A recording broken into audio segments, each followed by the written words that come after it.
What is going on, everyone, and welcome back to my channel. I hope you're all having an amazing day. Now, in today's EntitledParents video, I've got not one, not two, not three, but 4 crazy stories for you, which you're gonna love. The first story, to be honest, is pretty rare. Just a male Karen, a Chad, as we like to call them, on their own, not with any women around, just, being entitled and getting arrested. Let's get into it. I got a male Karen, a Chad, arrested. I, a 20-year-old woman, run a retail store with only one other person, another 20-year-old woman, and some guy came in and cussed at her. Literally, the first thing he said to her was, "F you." I immediately took over and told the man, somewhere in his 50s I think, that we wouldn't help him if he was going to be swearing at us. He made fun of me for telling him he couldn't swear, and I just ignored him and gave him the solution to the problem he was coming in about. I watched him run outside to his truck, check his backseat multiple times, now this is important to remember, and after about 15 to 20 minutes, he came back in. He sat down and just glared at me. My co-worker was helping someone else. I asked him what he needed.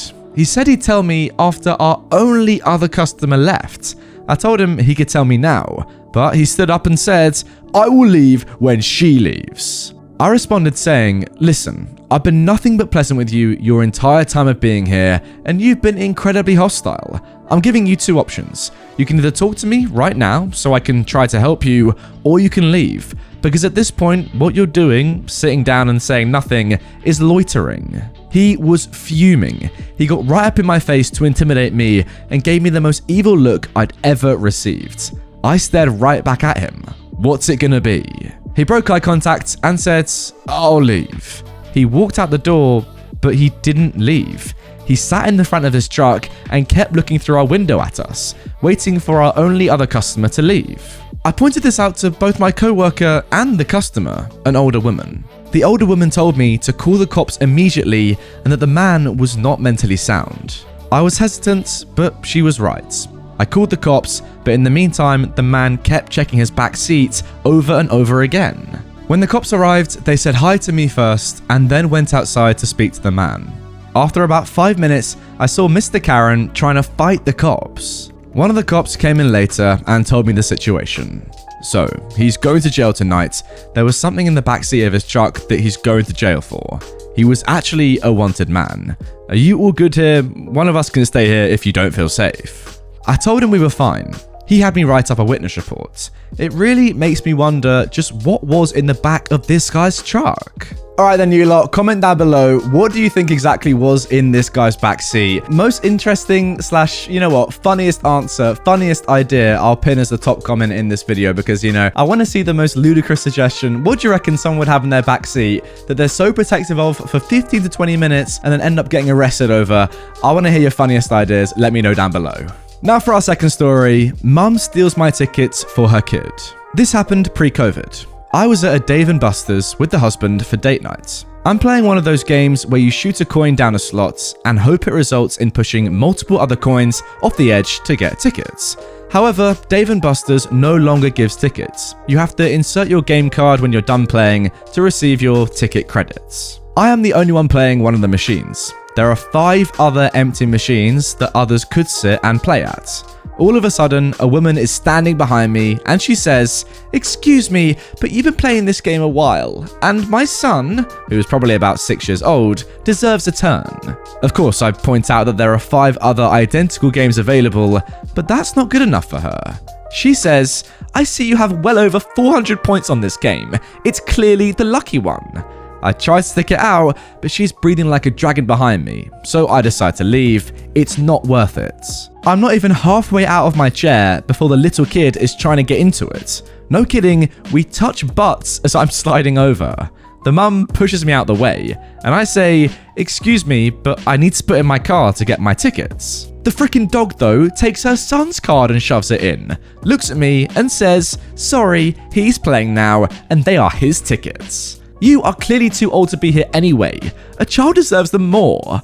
I was 24 years old at the time, and this is D&B. It caters to adults. It's not some friggin' Chuck E. Cheese. Yo, shout out Chuck E. Cheese, by the way. I remember when I went to America when I was young, and we went there a couple of times. Unbelievable spot. Now, I'm not one to cause a scene, but I'd spent a lot of my credits on that game. Of course, I went to security and threw a fit. They went over to the woman and told her she needs to let others take their tickets before playing. But of course, she played dumb. In the end, they gave me twice as many ticket credits as I was supposed to get, but they also let her keep the one she stole, most likely to avoid a huge blow-up. I just can't believe how arrogant some people are. Yeah, to be honest, guys, I'm pretty sure that was his mum's intention the entire time. It's pretty obvious, really, in my opinion. She was just going for the tickets. That was it. I think it's pretty clear that she just made up some absolute bull about, oh, you've been on it for so long.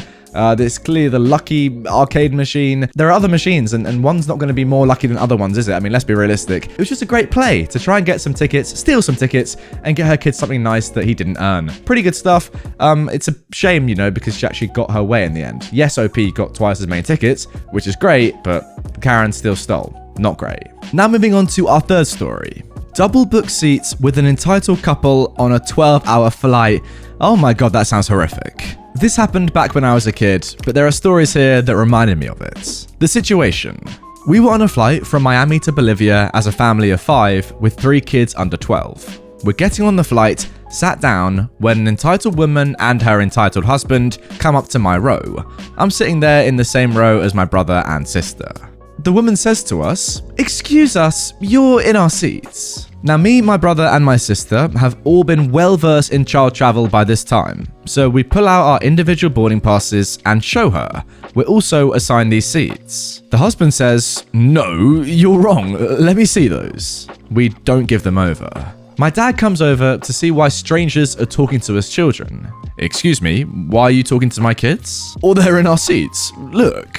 That's their assigned seats. They know how to read a boarding pass. By this time, we've attracted the attention of the flight attendant, who confirms that indeed, those seats have been double booked. The entitled woman and her husband are irate, demanding their assigned seats. The flight attendant leaves to go see what I can do for you. This whole time, the entitled woman is making a big show of trying to store her bag in front of ours in the overhead bins, and complaining loudly. The flight attendant returns and says, "Thank you so much for your patience. It was double booked, but it looks like we have enough seats in first class available for your party. If you could please follow me." The entitled woman and her entitled husband sigh, relieved that finally someone will see reason. The woman gathers her bag, and as her husband steps forward, the flight attendant holds up her hand. "No sir, not you. If you 3, looking at me, my brother and sister, will please join us up in first class, we'll make sure you're taken care of." Oh, the lemon-sucking look on the entitled woman's face as we politely grabbed our bags and moved to the coziest laps of luxury our young selves had the fortune of lucking out on. I remember the meal making me have a headache, but the reclining seats, warm blankets, and sleep masks sure helped with all that suffering. Now, before reading the story, guys, I thought there was nothing better than a free upgrade to business class or first class on a plane when you've only paid for economy class tickets, but I was clearly wrong. What's even better is when you get the free upgrade and someone else who thinks they're going to get the free upgrade doesn't, and they're entitled, arrogant, and just overall not very nice, and you pretty much get to spit in their face as you make your way up to the front of the plane. Incredible scenes. Wow, just an amazing story, and yeah, well done to those kids for being polite, because honestly, that's probably the reason why they got the seats and not the entitled couple. The flight attendant was probably like, you know what, we have 3 seats here. Either we could give 2 to this arrogant, horrible couple that are just picking on kids and being overall rude unnecessarily when I'm just trying to do my job, or we'll give it to the 3 nice, polite kids who are just sitting there, being calm, not causing a disturbance. I wonder which one I'm going to go for. Good stuff. Now moving on to our final story of today's episode. Karen and husband with no tickets demand to enter the gallery 5 minutes before closing. So I worked at an art gallery that was mostly for VIPs, but anyone could enter as long as they had tickets. It's a pretty strict gallery and we only allow online booking. We're always sold out, so it's almost impossible to buy physical tickets. For our last day, the timings were only up to 7 PM. At 6:45, our manager told us that we cannot let people in anymore as we were already taking down some of the artwork that had been bought. We did still allow some of the people who had tickets in though. Now, mind you, before you get to the desk to scan your tickets, there would be ushers who would approach you and ask if you have tickets. In this case, the ushers were instructed to tell people that they cannot enter the gallery anymore. At around 6:50, 10 to 7, Karen and her annoying husband tried to get inside. They talked to the ushers for at least 5 minutes and were very angry to hear that they were closing. By the way, they didn't even have tickets. The ushers just couldn't handle the Karen and her husband, so they sent them to the manager. "What is this stupid system? Why aren't you letting us in?" The manager responded, "We're very sorry, but the gallery is only open to 7. We don't allow any more people in." "Then why did your website say it's up to 7? said the husband. At this point, guys, it was already around 6:54 p.m. "Yes, sir, we are only until 7. There are only 5 minutes until that, and even if I let you in, the guard just wouldn't let you in, to be honest." "Then just tell them to let us in. You hired them, so you can tell them what to do." "I'm also just staff here, sir. We were instructed that we cannot let people in anymore." "Okay, listen here. Then why did you put on your website that it was until 7? You guys are giving us false information. This is bad service. We always go to restaurants before closing, and they let us in every time." "Listen here. Next time, if you're late to the movies and they don't let you in, then you'll know what we're feeling." And they both walk out. I just couldn't fathom how stupid and entitled some people can be. Like, who the heck doesn't understand what until 7 means? Anyway, the manager was really chill the whole time. Good thing Karen and her husband walked out, or else they get slammed on the floor by our guards, which would have been interesting to see. Well, to be honest, after hearing that last line, I kind of wish they had, put up more of a fight and said, "You know what? No, we are coming in. We're before 7. I'm coming in to see some lovely art, just so we could have enjoyed them, getting slammed to the ground." Because that would have been fun, Entitled people getting decked is what I personally live for. And I know a lot of you guys do too. So, yeah. Oh, well, maybe next time they'll be a little bit more entitled and we'll see them get absolutely shoved on their faces. Brilliant stuff. Anyway, guys, that is going to do it for this video. Really hope you enjoyed it. If you did and you want more right away, then check out the rest of the screen. Over here, there's loads of space to fill with end screen stuff, like a playlist, or another video, and even a subscribe button over my face. Hit that to uncover my face. You don't want to hit it, trust me. Alright, bye!